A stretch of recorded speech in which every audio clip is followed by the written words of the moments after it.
સર્વધર્માન પરિત્યજ્ય મામ એકમ શરણમ વ્રજ. તમારા એકની શરણમાં હું તને તારા બધા પાપોમાંથી મુક્ત કરીશ. પ્રભુમાં જે સામર્થ્ય છે. અનેક પ્રકારના પ્રશ્નોની ચર્ચા આવી છે. સૃષ્ટિ સર્જનનો ઇતિહાસની ચર્ચા આવી. ભગવાનના નાભીમાંથી કમળમાંથી બ્રહ્માજી અને બ્રહ્માજી ચારે બાજુ શોધવા લાગ્યા કે હું આવ્યો ક્યાંથી. કમળની ડાળની અંદર ગયા, અંત ન પામ્યા. બહાર આવ્યા, ચારે બાજુ જળ છે અને જળમાં પરપોટા થાય ને, પરપોટા ફૂટે તો અવાજ આવે, તપ તપ તપ.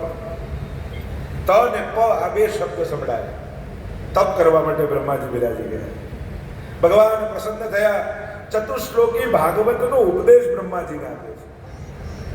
જો ભાગવત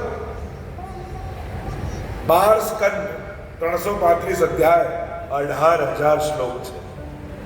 એ 18,000 શ્લોકો આ 4 શ્લોકનો જ વિસ્તાર છે, જે ભગવાને બ્રહ્માજીને કહ્યા છે. એટલે ભાગવતના આદિ વક્તા સ્વયં ભગવાન છે. એટલે ભાગવતની વ્યાખ્યા કરતા કહ્યું ને, ભગવતા પ્રોક્તમ ભાગવતમ, ભગવતા ઉદિતમ ભાગવતમ. જે ભગવાને કહ્યું એ ભાગવત. એટલે ભાગવતના મૂળ વક્તા સ્વયં ઈશ્વર છે. ચતુશ્લોકી ભાગવતનો ઉપદેશ આપતા પ્રભુ બોલ્યા, અહમેવા સમેવાગ્રે ના